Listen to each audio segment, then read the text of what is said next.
Welcome to Real Love, Real Stories TV and podcast. This is Kanu. I'm the host. Join me as I learn about love from couples who are making their relationships work and from singles who are making being single fun. In this week's episode, in the guest chair is Megan, and she's tuning in from Oregon, and we're talking about taking solo vacations. Have you ever gone on vacation by yourself when you're single, or even gone on vacation solo when your partner doesn't want to go? Enjoy Megan's experience as she talks about the recent vacation she took to France. Welcome back to the show. I'm so excited to have you again. So for those people that may not know you, can you go ahead and just introduce yourself so they know who you are? Hi there. I'm back. My name's Megan Norris. I did a podcast with Kanu a few months ago about being single. And she asked me to come in today to talk a little bit about traveling solo. But I'm a single woman. I live in Portland. I have a private practice therapy. I'm a mental health counselor, and I work in crisis work and with singles who are looking to date and empower themselves and find their wholeness. So that's kind of what I do professionally. Personally, I'm from a really large family. I live downtown with my dog. I like to, I'm at a point in my life where I'm 35 and lots of my friends and family have their own families. And so for me to do the things that I want in the world, sometimes I have to bite the bullet and do it myself. And when you do that, it's one of the most empowering experiences. So I think that's why you've kind of brought me on today. Yeah, for sure. And I'm so excited to have you because I know that you just got back very recently on a fun trip to Paris. And I'm not sure if that's how they pronounce it, but yeah, you were in France recently. So, what made you decide to take this vacation by yourself? So in my 20s, I had a very different life, and I traveled a lot by myself. At that point in my life, I just financially was more secure than a lot of my friends who were really working on their careers at that point.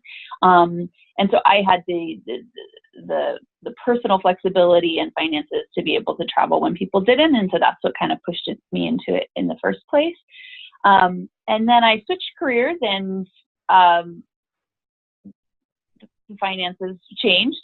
And so that shifted a little bit. Plus I was in school and doing all of this other stuff. And so I haven't traveled solo in a while.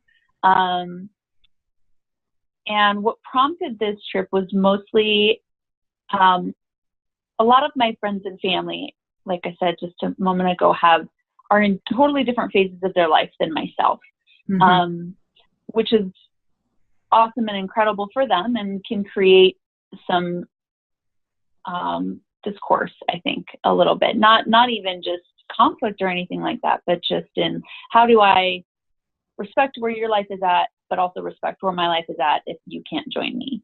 And so a lot of it came up around my 35th birthday. So I was trying to, for me, 35 was a big deal. Lots of personal things around what it looks like to be a woman and thinking about children and where, just things about my life that I'm, doesn't mean it's never, but maybe having to make some peace around. And so for me, and I had told my friends, I'm not 40, but that doesn't feel like a big deal. 30 wasn't a big deal. 35 feels kind of like a big deal just because of where my life is versus and the things that may or may not be a part of it based on that tipping point. Right. So I had prepped them far in advance, 6-9 months in advance, that I wanted to take a trip, and all of my friends are mothers. And so I knew they needed a lot of that time. So we ended up planning one trip to pretty local trips to like Vancouver, BC. I'm in Oregon. That was difficult with airfare, and one of my girlfriends, even though I gave her lots of heads up, she had ended up having a baby just like a month prior. She'd gotten pregnant around the time I said I wanted to plan the trip. And so that was going to be really difficult for her to leave for more than just one night.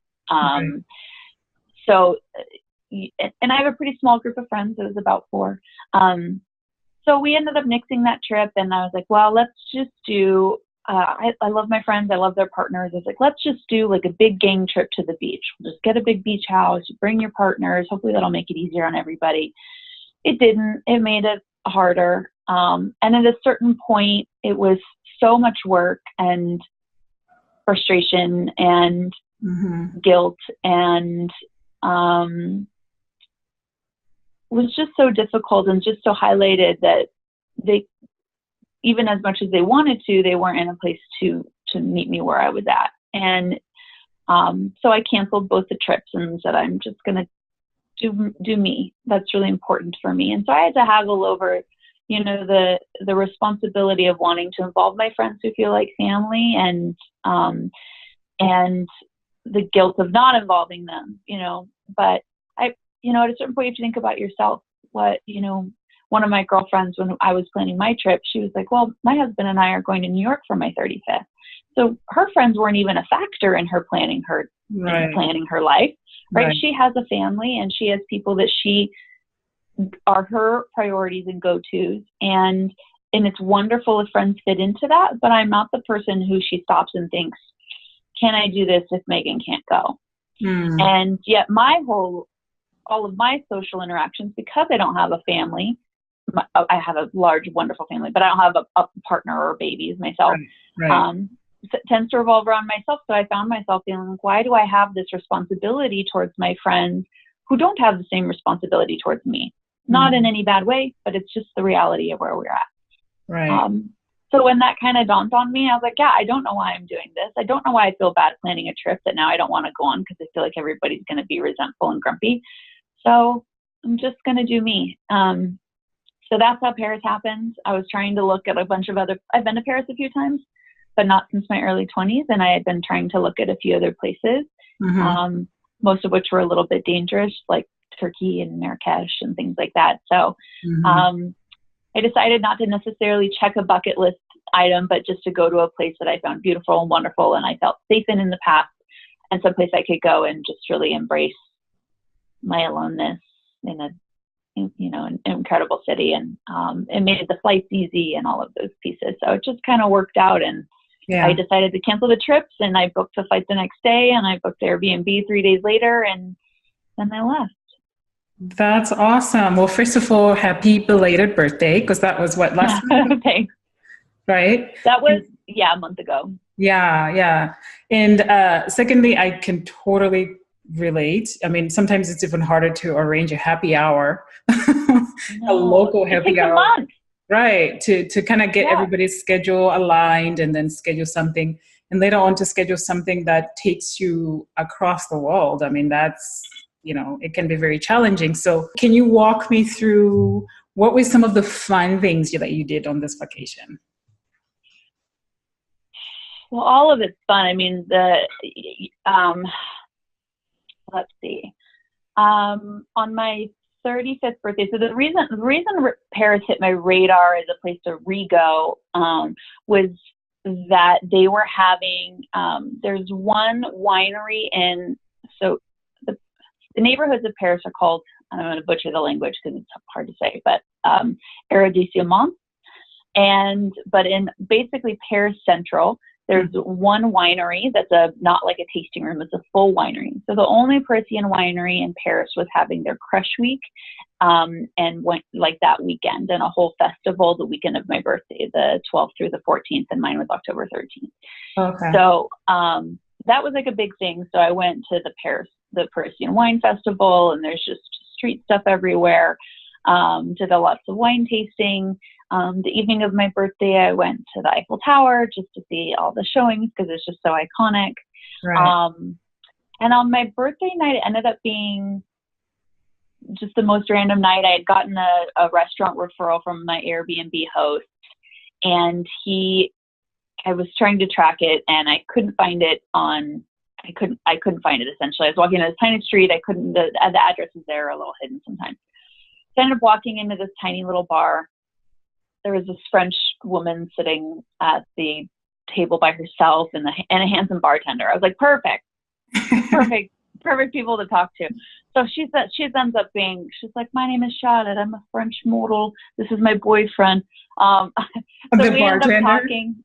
Yeah, the boyfriend was her bartender, who ended up being the owner of the bar. Him and his brother were the only two people working, and they owned it. And it just turned into a huge party. Like they knew a couple of the patrons that were already eating there. And then a big group of guys came in. I think there were 12 guys came in. It was 2 of their birthdays too. Oh, nice. So, and they knew the owner / bartender and Charlotte, the French model. And so it ended up just being this massive party in this tiny bar that this person owned, did lots of dancing. And then we went to a club afterwards, and I met bunches of girls I met bunches of girls, but I met 2 girls who I ended up hanging out with throughout the trip. And then, so that was just random and fun, and just the perfect kind of night that evolves. You don't plan it. Right. And then, I did tons of, touristy things like the Montmartre, Artist Square and Notre Dame and Eiffel Tower and Arc de Triomphe. And we did 1,000 things. What did we do? We did the Latin Quarter, went to some jazz clubs. It's super fun in Paris. Mm-hmm. I did a lot of just like wandering, getting up early. I really enjoyed that. I mean, that's the advantage of traveling by yourself, is that you have no agenda, or only as much of an agenda as you set for yourself. So you're not operating on anyone else's opinion. Right.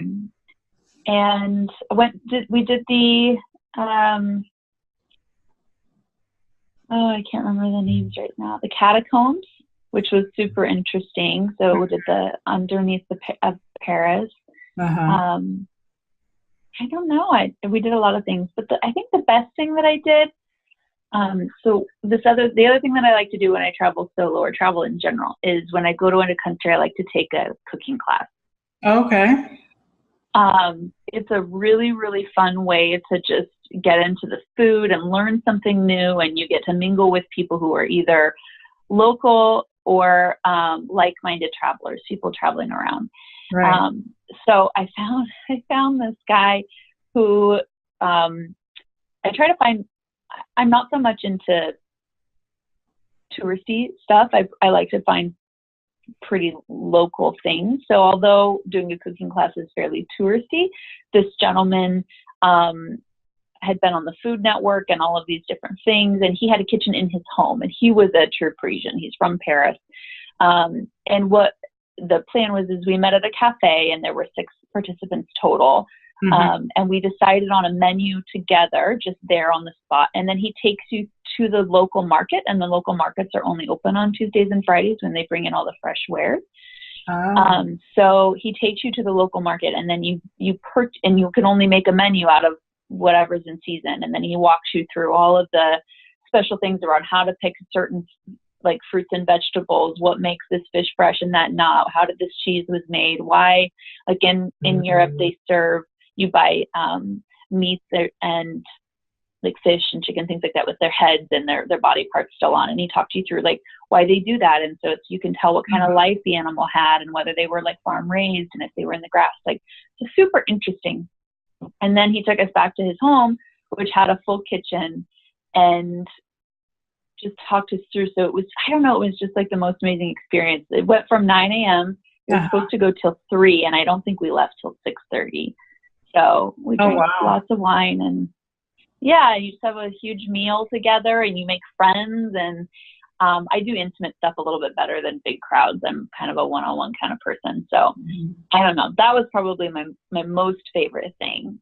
That sounds really fun. Yeah. Taking a cooking class. And I love the idea about, actually going to the market and learning about what's in season. And then, I don't think I ever given any thought as to the reason why you should buy a fish with the head on it versus without. I don't think about those things, but it's just a great learning experience. And I don't know. Yeah, I really liked it. In Barcelona, I've traveled to Barcelona in the past. I took a paella and sangria making class there, and here we did like quail and just different things. So yeah, it's just a really great way to kind of invest yourself, do something fun, have a planned activity, meet local people, drink a lot of wine in a safe place. So Yeah. I loved that part.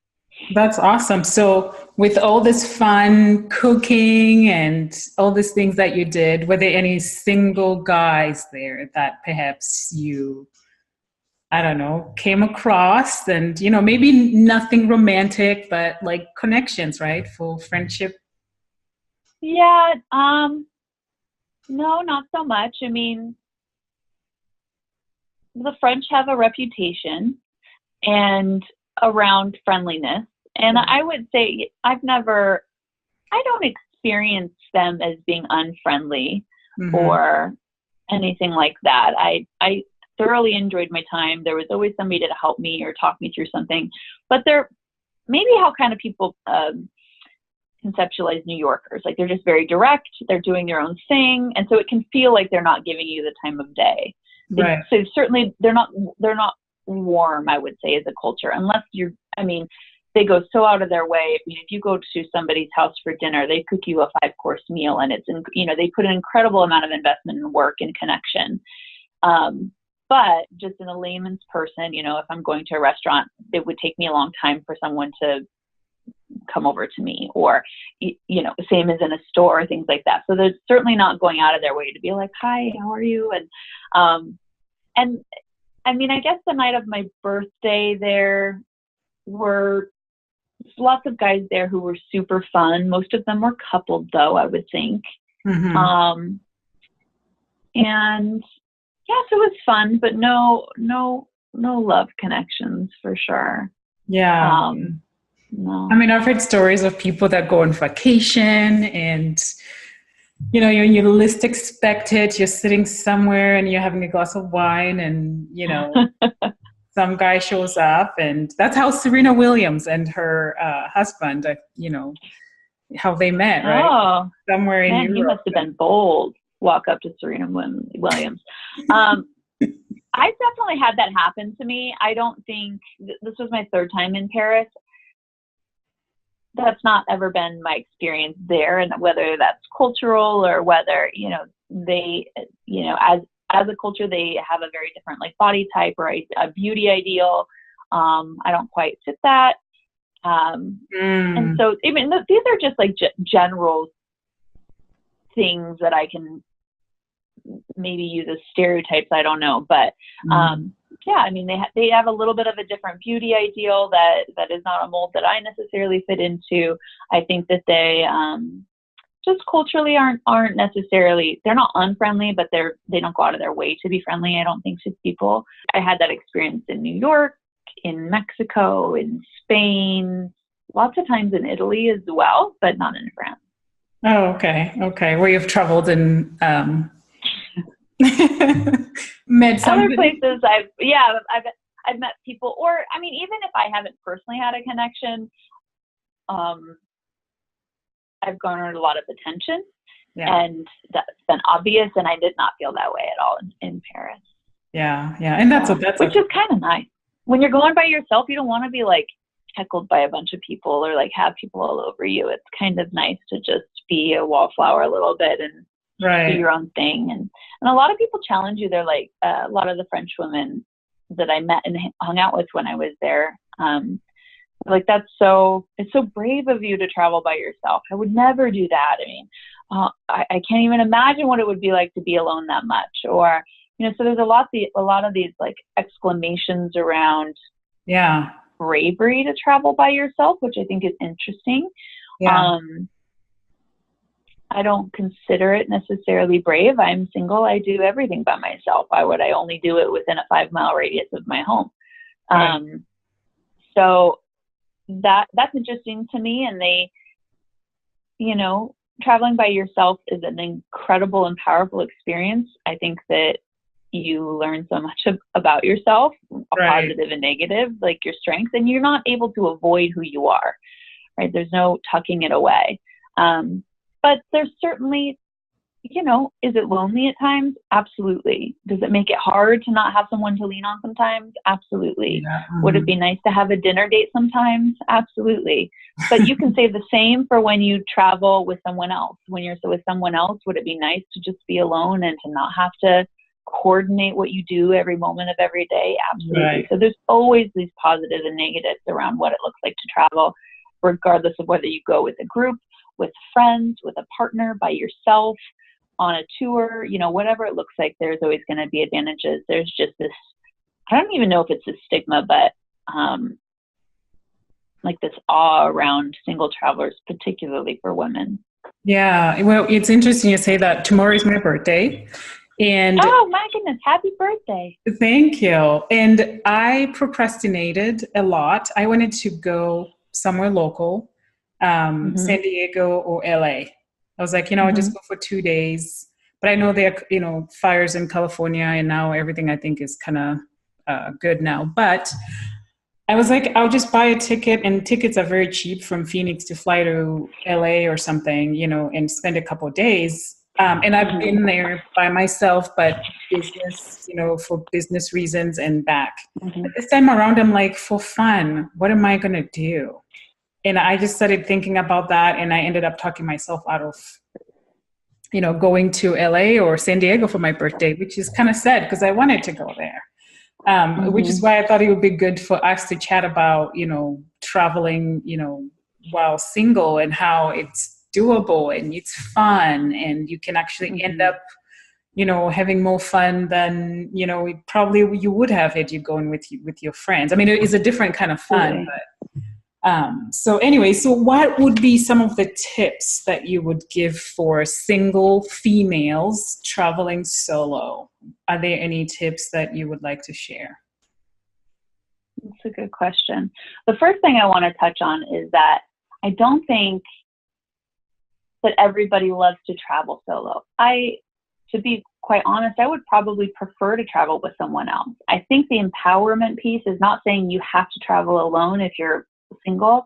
It's saying don't hold yourself back because other people won't join you. Right. That's that's the big piece. If you want to go and there isn't someone to join you, and your life might not look the same as other people, don't let that keep you from your goals or dreams or your experiences. So that's the big piece for me. It's less about being like, I need to be alone and do this by myself. And it's more about having ownership and confidence that I can. Right. And most of the time, I would say there's probably been 4 trips I've planned by myself that never ended up being by myself. I said, I'm going. This is when my trip is. If you'd like to join me, you're happy to come. And actually, those are way easier to plan than the opposite. When you say, let's plan a trip together, it becomes all about resistance and the can'ts and the difficulties of it. But when you say, this is what I'm doing, you're welcome to join, people tend to figure it out. I don't know. They just do. So that's what I would highlight. If you are single and your life looks different, don't hold yourself back because you can't find someone to join you. Right. Being a single person, tips. I mean, a lot of them might come down to safety a little bit. I tend to I don't run with a super high level of anxiety around safety. Some people are really thinking about that all the time. I should probably be a little more aware. But I think it's, certain things like not posting your passport or your plane ticket or that you're leaving for a long time. Right. When you get there, it's just making sure that your things are close, not taking free things from people. That's a kind of a big one. Lots of people will a couple people tried to scam me when I was there. They would throw rings out, like little gold rings or silver rings or something, and then the person, homeless or indigent or down on their luck, whatever that might look like, would run up and grab it when you were walking by and be like, oh, did you lose your ring? This is a beautiful ring. This is yours. And then they would try to put it on your hand, and the second it was on, they would say, well, you should give me money for that. So lots of scams, lots of pickpocketing. I see. I didn't end up going to like Marrakesh or Turkey in general or things like that because it was a little bit dangerous. Probably a lot dangerous for a lot of people. So for me, it was less about the danger and more about if I'm going to be careful, I might not be able to experience what I want to experience. I'm not worried about the danger, but if I can't really go out at night by myself, if I can't really do a lot of these things, then I might go and feel a little trapped.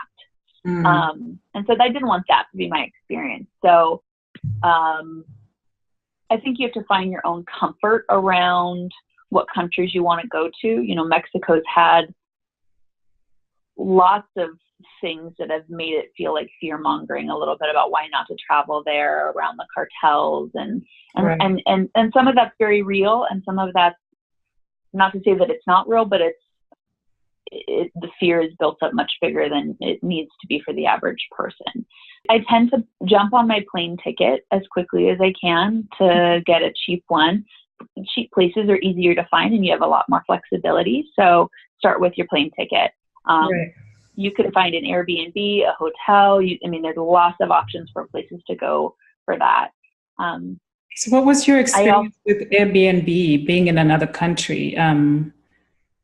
That's always, to me, I'm always leery about that when I travel, in another country and having, especially when you're getting a room. If you're getting a whole house to yourself, then that's great. But when you're getting a room, I think it can go, I guess good or bad, but I don't know. I guess I've not done like a private room in a place. I've always gotten my own spot, whether it was just an apartment or a house. I don't know that I've gotten a house by myself, but I've gotten like condos or apartments by myself, and I've done that in several countries internationally. Oh, okay. And it was fine. I never had any issues. There's just so much technology that helps with things like that. All the translators, GPS works everywhere, Uber works everywhere. Right. It's just, I've not had it be a particular challenge. And Airbnb is pretty fantastic. I think you get more bang for your buck. I don't think it's any cheaper than a hotel these days, with all the taxes and the fees and all of the things going on with Airbnb and how popular it's gotten. It's not necessarily any cheaper unless you have a large group. Oh, I see. Yeah. So like if you're fitting, 10 people in somewhere, then that's cheaper than getting a bunch of hotel rooms. But what I do like about Airbnb versus a hotel is that you can have more of like a home environment versus a room with a mini fridge and like a microwave hot plate or something. So if I'm traveling, I like the experience of having it feel like a home. Right. So that's why I tend to drift more towards an Airbnb. But but hotels can be great because they have different amenities. If you go for an Airbnb, you're not going to have a gym or a concierge or like some of these other things. But again, I tend to like the more authentic. I don't really care about the amenities too much. There are, I might plan a certain trip that will be a little bit pampered and less about the culture. But for most trips like that, I just like it to be as authentic as possible. So I don't really care about the amenities. It's more about the location. It's more about, what I'm surrounding myself with. Oh, cool. Yeah. So what's in store for 2019 traveling wise? Are you planning any fun adventures or? Couple, yeah. So I feel like things I've done a little bit. So my family, we have a spot in Mexico that we go. So I'm planning to go there, and I'm doing a swimming with the whale sharks excursion, which I haven't ever done before. I'm super excited. They're the largest fish in the ocean. So, but they eat like plankton, so they're totally harmless. But so I'm going to be doing that in the spring. Have a couple girls trips planned throughout the summer. I'm going to a wedding it's not in Rome. I think it's in Naples, like southern. Oh, fun. Yeah. So I'm going to a wedding in Italy in the summer. Yeah, I don't know. We'll see. So none of them are like you're planning to go on your own? Not right this second. I just got done with the back-to-back trip, so I haven't quite earmarked the stuff for next year. It's a really, really good time to buy right now, though, for next year. That's a great tip. you can purchase a plane ticket up to a year in advance, 365 days. And Black Friday, Cyber Monday, and any time around the holidays can be a good time. The other really good time is around January, because a lot of people don't travel in January after the holidays. But purchase the tickets as soon as you can. So if you can, there's something to be said for spontaneous travel. Like, where am I going tomorrow? Like, that's an incredible way to travel. I love doing that. And it's a gamble on expense. So right. if cost is a factor for you, planning ahead, particularly if you can book a ticket more than 6 months out, you're going to get a better deal oftentimes. Book on Tuesdays. Those are the cheapest days of the week to book flights. So yeah, January, I'll probably just settle into being at home a little bit for the next few weeks, and then be thinking about if there's something I can do next year. But now that my life is allowing a little bit more time, I like to solo travel like once a year. It would be a solid goal. To travel more than once a year, but to travel by myself at least once. And you can make that, if you only have 2 days, just get out there and do it. It's so easy to talk yourself out of it and just be like, oh, it's just easier to stay, or what would I do? Like, you will figure it out. Don't worry. You meet someone on the plane, or maybe you spend the entire time just walking around, or in the lobby sitting by a fire reading a book, which you haven't had time to do. Or that's the beauty of it. And I think that can feel so intimidating and talk people out of it mentally. But yeah. Well, I'm thinking about book the ticket. Once you have the ticket, you're gonna go. Just book the ticket. That's my. I know, once you spend the money, then it's like, okay, you have to go. Well, I may see myself next year on the Amalfi Coast in Italy, and there you go. Because I can't keep waiting forever of like, I'm going to find somebody to go with, or, I will meet Mr. Right and then we'll travel together. I just need to go and travel on my own. And when you meet Mr. Right, you can travel. There's nothing keeping you from going to those places. But that's my biggest tip, is just don't keep yourself from experiencing things because you don't have what you think you want or what your life might look like. Mr. Right might not like to travel. Right. That's true. So do you. And, that opens up your heart and your mind anyways, and allows people to come into your life no matter what. People encourage and admire that. They might not be willing to do it themselves. They might be afraid, but people admire that. It's an incredible characteristic. Just own who you are. Buy the plane ticket, because it's easy to talk yourself out of it. And once you've kind of got your hook in, that helped me, because I tend to be kind of a homebody as well. I'm not the type A that's like got to be doing something all the time. So if I bump up into a weekend that I have nothing to do, I'm more likely just to stay home and do nothing than go out. So that's always been the most successful thing for me, to make sure that I'm getting the experiences that I know in this big picture that I want. Because in the moment, I might cave to my craving or emotion or fatigue or whatever that might look like. So if I know that it's happening and I can plan far enough in advance, then I do that. So that, I guess, coming back, that would be a good tip. Plan the ticket as fast as you can. Wait until, do some research and figure out where you want to stay. Try to figure out where you want to stay, at least initially, depending on how far you're going or how long you're going for. Try to at least book the first couple of days so you arrive and have time to orient yourself. I guess the other thing I would say is don't overly book yourself. It's nice to have flexibility. You can always figure out where to stay, what to do. And so it's nice to have those first days or a week maybe set up. But if you have more time after that, like a month, it's nice to not have a plan also. Give yourself the flexibility to do what comes up organically. Yeah, no, I like that. As you're talking, I was like, because I referenced tennis earlier, Serena Williams. I love tennis. And one of my goals is to go to all the majors. So maybe that will be my single thing. I go to the Australian Open, to the French Open, to Wimbledon. You name it. And that will be my solo travel, and love tennis. That would be amazing. I know. So I should make that my 2019. Maybe I'll check one of those off. Just pick one. Just say, I am. I think that's a part of it too. Not maybe. I am. I'm just going to pick one. I am just going to go. Right, right. I am going to go to either French Open or Wimbledon because that's later in the year.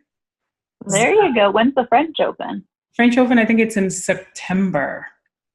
Okay. September sometime. No, wait, September is US Open. I think between July and September is when that happens. Wimbledon is in July, August into July. And I know Australian Open is in January, so that's too soon for me to plan. But Yeah. I would get one of those off of my list in 2000. Do it. Yeah. So that would be my plan, to travel on my own. Just predict it for yourself. Yeah. So, well, this was a lot of fun. Thank you for, talking about your recent trip and giving us some tips on, things to do and traveling solo. That is very brave and fun. So, yeah, hopefully other people will also get that motivation and encouragement to go and travel. You don't have to wait for your friends or family because, sometimes schedules just don't align. So you can wait forever. It doesn't mean that they can't join you. You just have to move forward independently. Yeah, exactly. So thanks again for taking time to chat. Absolutely. Thank you so much for tuning into this week's episode. I hope you enjoyed it.